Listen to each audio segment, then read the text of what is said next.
If you so goddamn ready, eat yours. You want some milk in your cup or no? Hell yeah. I thought you were talking about wait.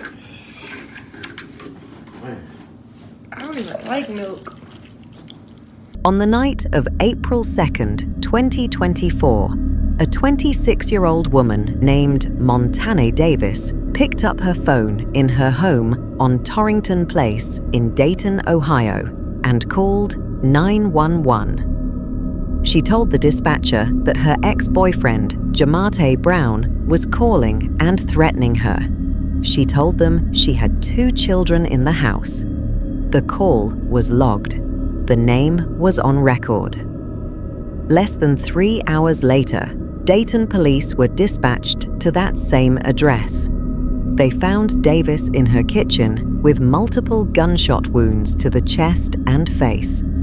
She was taken to Miami Valley Hospital. She did not survive. Brown had kicked through the back door and walked in.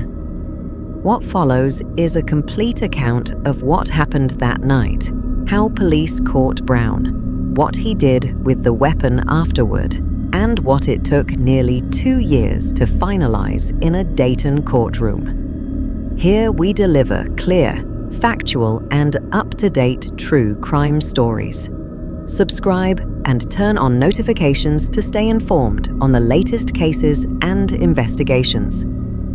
Montanae Davis was a 26-year-old woman living in Dayton, Ohio. She was a mother of 2 young children, a 1-year-old and a 4-year-old. And, by all accounts, she was a working, functioning member of her community. She held a job as a nurse, which means she spent her days in a profession built around keeping people alive. She had people in her corner. She had a friend close enough to be in her home in the early hours of the morning. She had a mother who described going to breakfast with her regularly, a simple routine that speaks to the kind of relationship they had built. Davis had previously been in a relationship with a man named Jamartay Brown. That relationship had ended. By the time this case begins, the two had been separated for what sources indicate was a significant period. Some reports suggest roughly 5 years had passed since they were together. Davis had moved on. She had her children, her career, and her life. Brown, by all available evidence, had not moved on in the same way. That gap between a woman who had rebuilt her life and a man who could not accept that the relationship was over is the foundation of everything that followed. What happened on the night of April 2nd, 2024, did not come without warning. That fact is one of the most significant elements of this case, not because it changes the outcome, but because it puts on record exactly what Montanae Davis knew was coming and what she did about it. On the evening of April 2nd, Davis picked up her phone and called 911. According to Montgomery County Regional Dispatch Center records, she told the dispatcher that her ex-boyfriend was calling her and threatening her. She did not leave the name vague. She told them directly. The man threatening her was Jamartay Brown. She also told the dispatcher that she had 2 children in the house. That detail was not incidental. She was making it clear that this was not just a personal dispute. There were 2 small children whose safety was at stake. The 911 call was logged, the information was recorded, and Montanae Davis was left to wait out the night. A short time later, at approximately 2:49 a.m. on April 3rd, 2024, Dayton police and medics were dispatched to the 700 block of Torrington Place after reports of a shooting. Between Davis making that call and police arriving at her address, Jamartay Brown had shown up, broken into her home, and shot her. The sequence of events at Torrington Place in the early hours of April 3rd is documented in detail in court affidavits and police reports. What follows is drawn directly from those records. Davis had a friend staying with her at the house that night.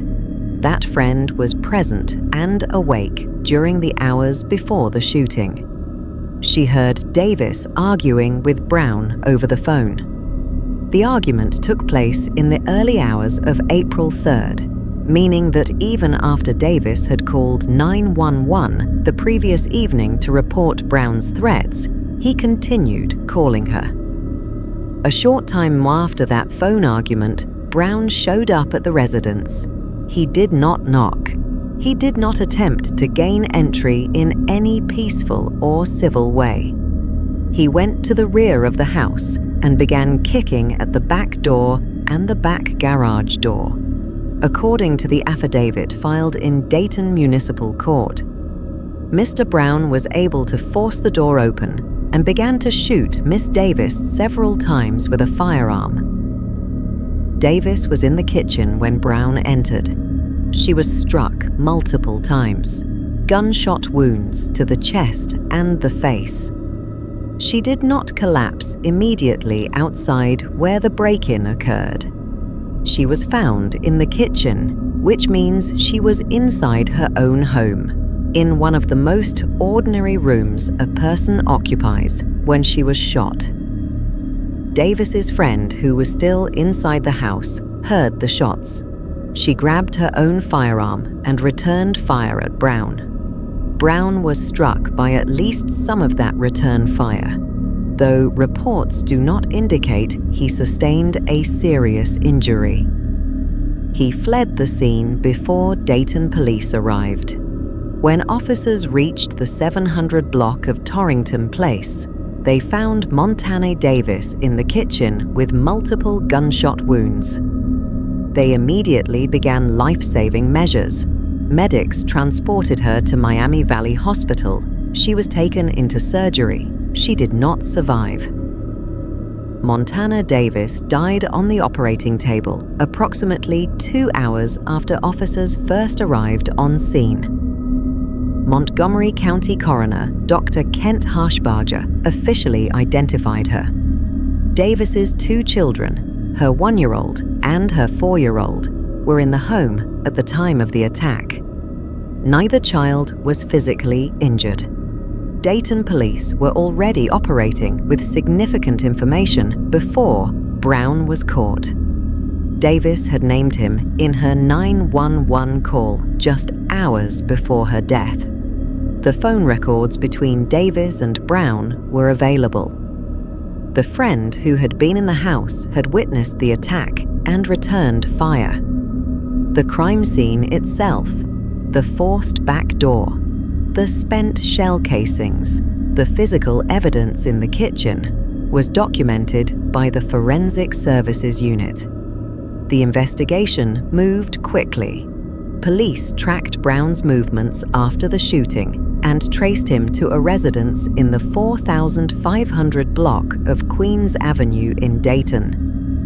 What investigators observed at that location became one of the most concrete pieces of evidence in the entire case. While conducting surveillance, detectives watched a man, later confirmed to be Brown, take a firearm wrapped in a t-shirt and place it inside a storm sewer drain. This was not a subtle act.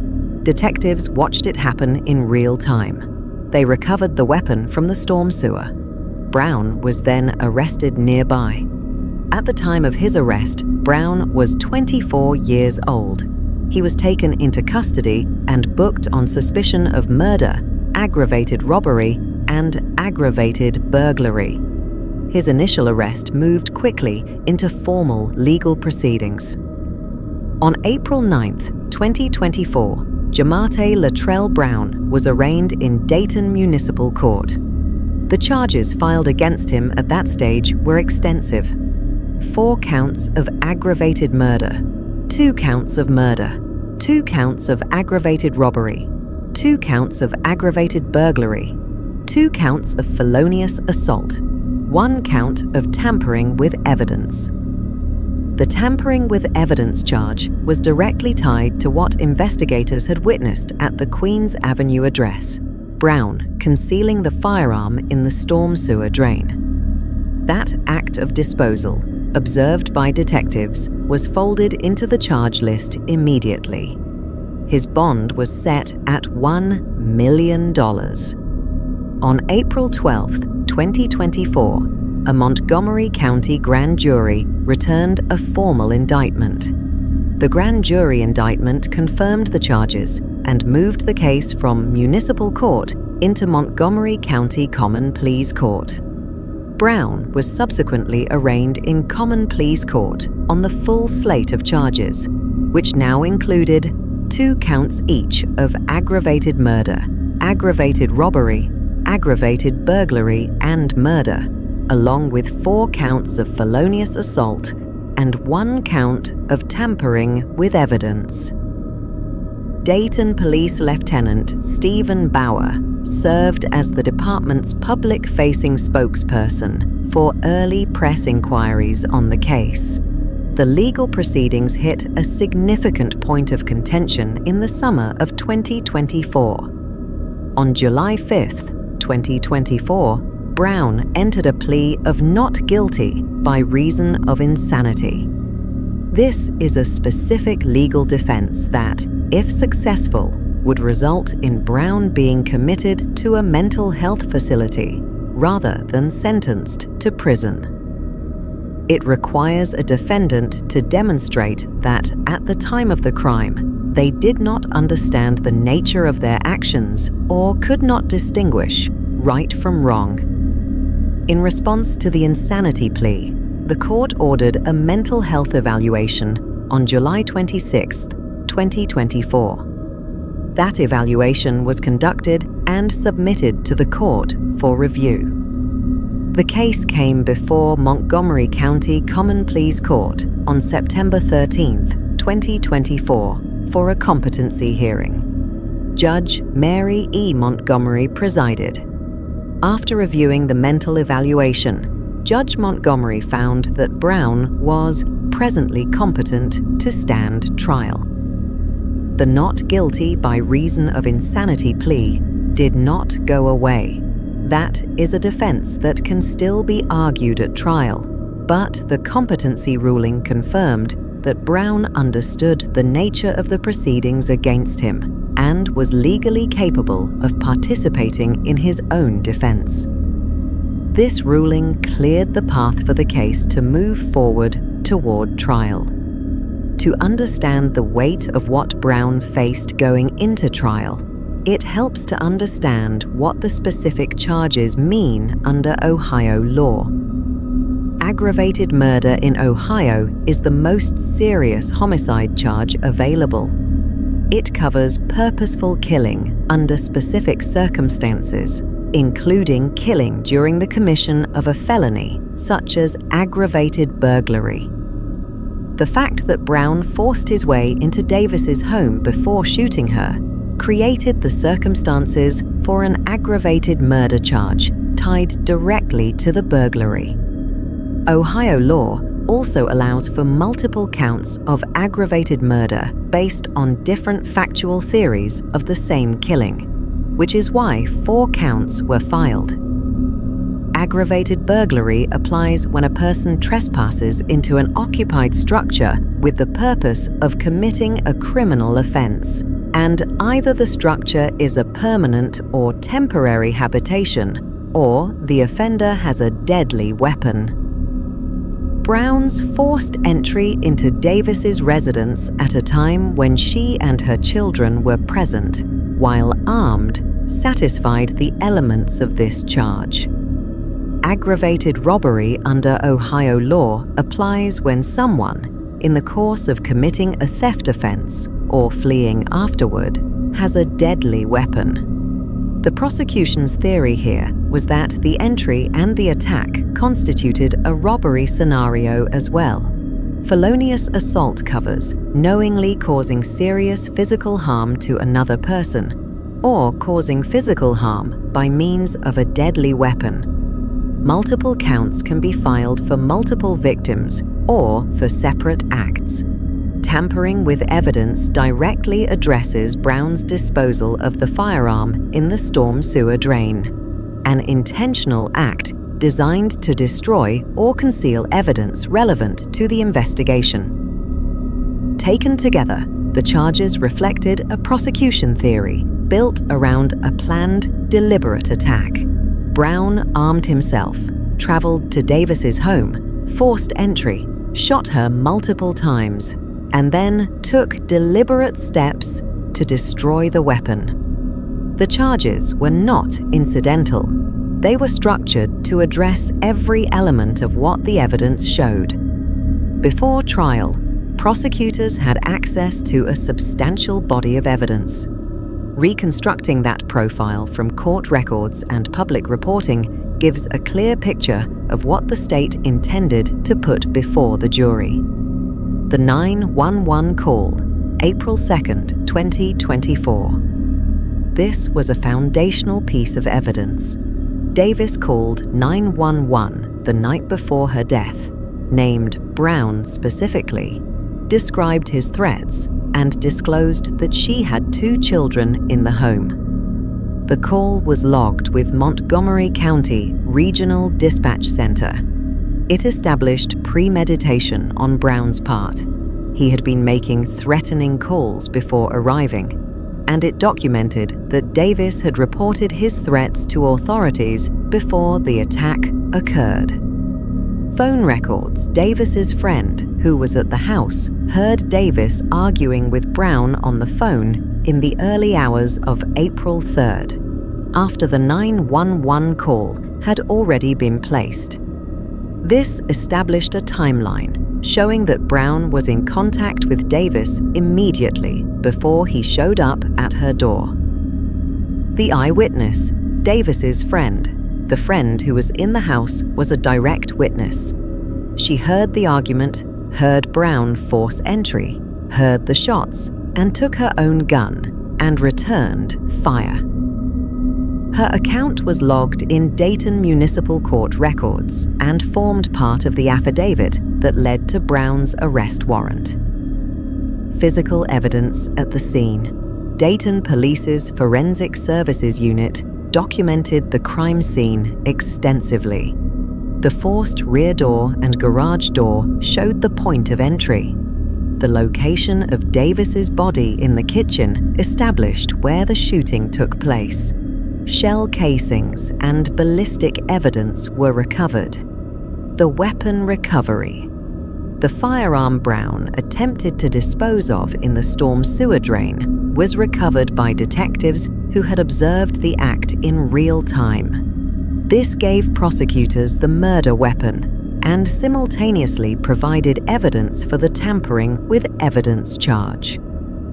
The gun was recovered from the Queens Avenue storm sewer and entered into evidence. The arrest observation. Detectives observed Brown disposing of the weapon before arresting him nearby. This created a direct line from Brown to the weapon to the crime scene, documented by law enforcement who witnessed it firsthand. The trial of Jamartay Brown took place in January 2026 in Montgomery County Common Plea Court. The case had taken approximately 21 months from the date of the crime to reach the trial phase.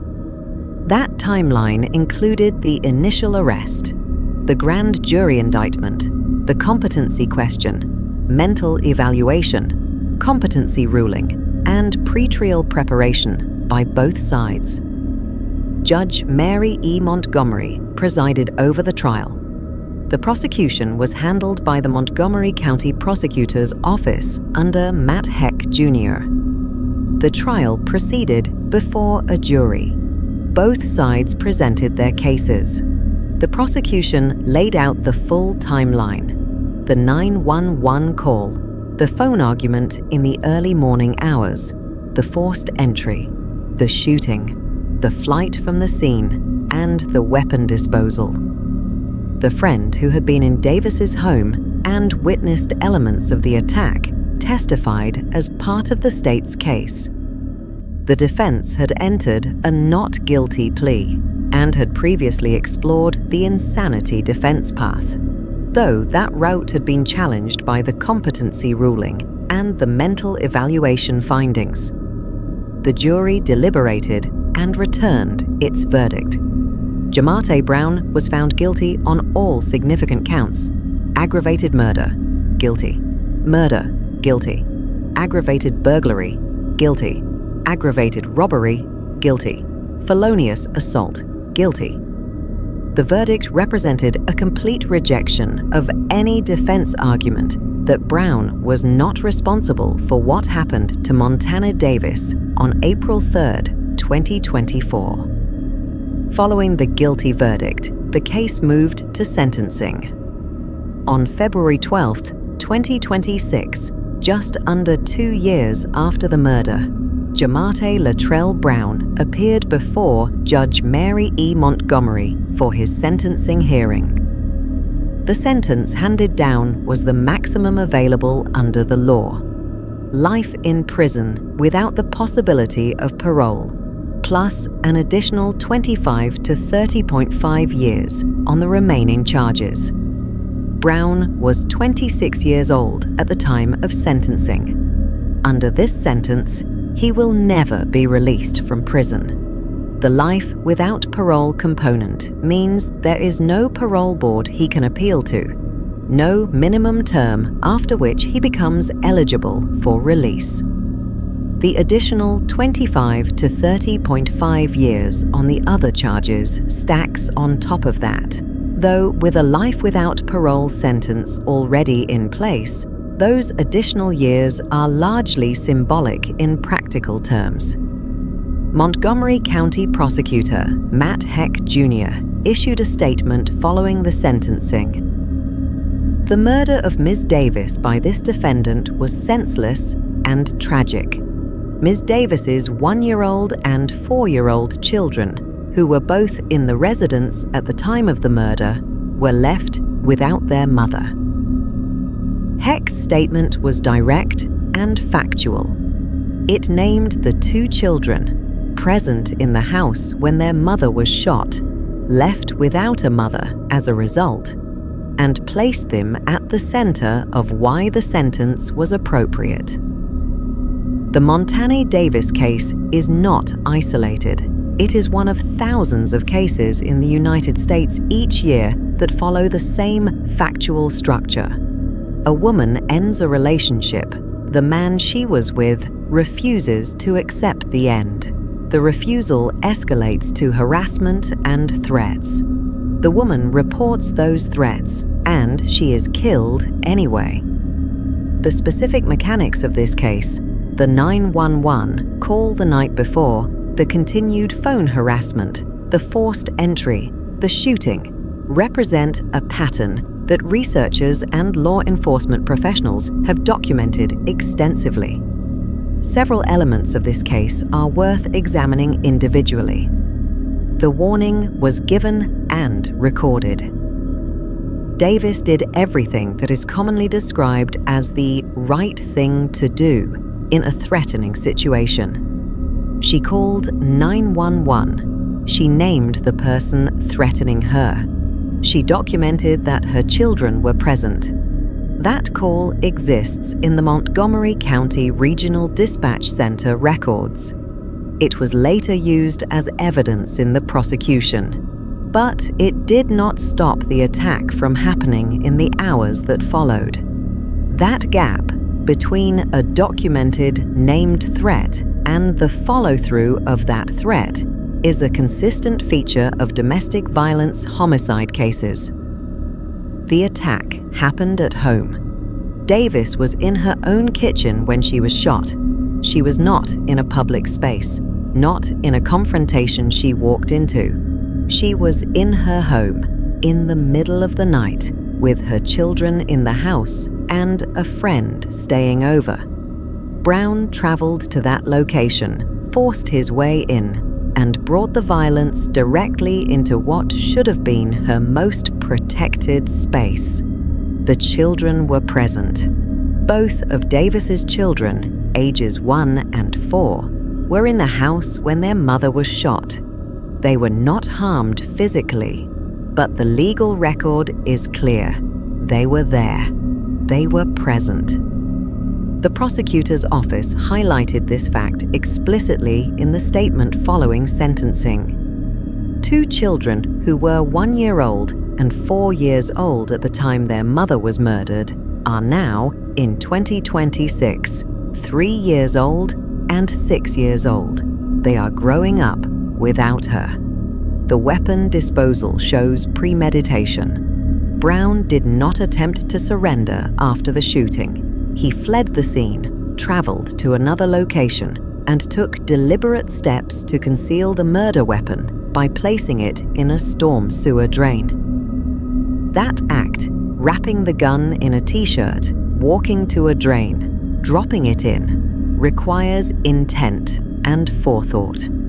It is not the behavior of someone who acted without awareness of what they had done. It is the behavior of someone who understood the consequences and attempted to eliminate the evidence. Detectives observed this in real time and recovered the weapon. The legal system responded thoroughly. From arrest to indictment to trial to sentencing, the legal process in this case operated as it was designed to. The charges were comprehensive. The trial was completed. The verdict was unanimous on the major counts.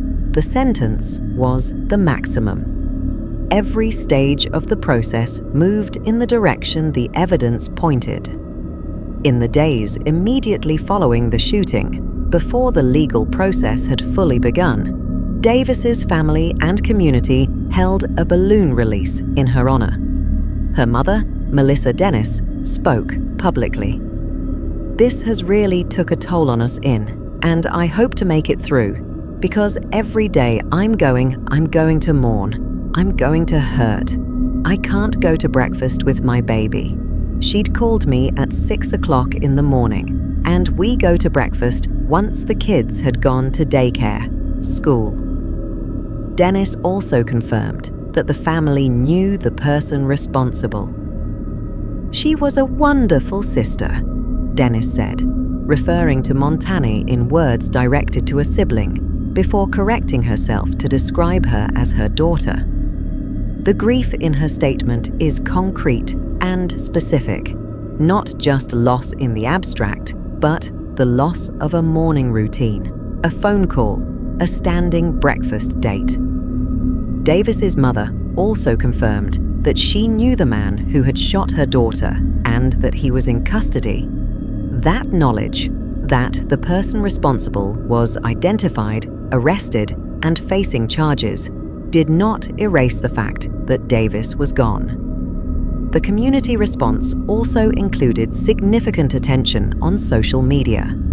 The case drew engagement across platforms as people who knew Davis or encountered her story shared their reactions. The combination of her professional identity as a nurse, her role as a single mother, and the documented warning she had provided to 911 the night before her death made the case particularly widely discussed. The verdict in this case was not legally complicated in the sense that it turned on unusual legal theories. The evidence was strong, documented, and multi-sourced. What makes the verdict significant is the completeness of the findings. The jury found Brown guilty of aggravated murder, the highest homicide charge in Ohio. It found him guilty of the burglary charge, establishing that the forced entry was criminal. It found him guilty of felonious assault. The full range of charges that the prosecution brought to trial resulted in convictions.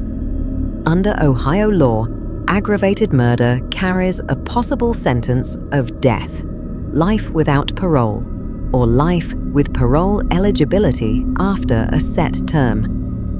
The jury's verdict on aggravated murder combined with the specific circumstances, including the fact that 2 young children were present in the home, gave Judge Montgomery the discretion to impose life without parole. That is the sentence she chose. The additional 25 to 30.5 years on the other charges were imposed consecutively, meaning they run after the life sentence rather than concurrently. This is a standard judicial tool for ensuring that each crime receives its own accounting, even when the primary sentence is already the maximum. As of February 2026, Jamartay Latrell Brown has been sentenced to life in prison without the possibility of parole. He is currently serving that sentence in the Ohio State prison system. He was 26 years old at sentencing. Montana Davis is dead. She was 26 years old when she was killed on April 3rd, 2024. She had 2 children, a career as a nurse, a mother who went to breakfast with her, and a friend close enough to be in her home in the middle of the night. She identified her killer by name to 911 dispatchers hours before he came through her back door and shot her. Her children, who were in the house when their mother died, are being raised without her. The case resulted in the maximum possible sentence under Ohio law. Every charge that mattered in terms of Brown's fate, the aggravated murder count, the burglary, the assault, the robbery, resulted in a conviction. The legal system's response to the crime was thorough and final. What the legal system cannot do is reverse what happened in that kitchen on Torrington Place at 2:49 in the morning on April 3rd, 2024. It can only account for it after the fact. The Montana Davis case is, at its core, a record of what happens when a person's warnings are not acted upon in time. Davis knew she was in danger. She told the police. She named the person. She did it hours before she died. The documentation exists. It was used in court. Brown was convicted and sentenced to life. None of that changes the fact that when Brown kicked through the back door of her house and walked into her kitchen with a gun, montanae Davis was alone with her friend, her 2 babies, and no one between her and the threat she had already reported. The case is closed. The sentence is final. The record is complete.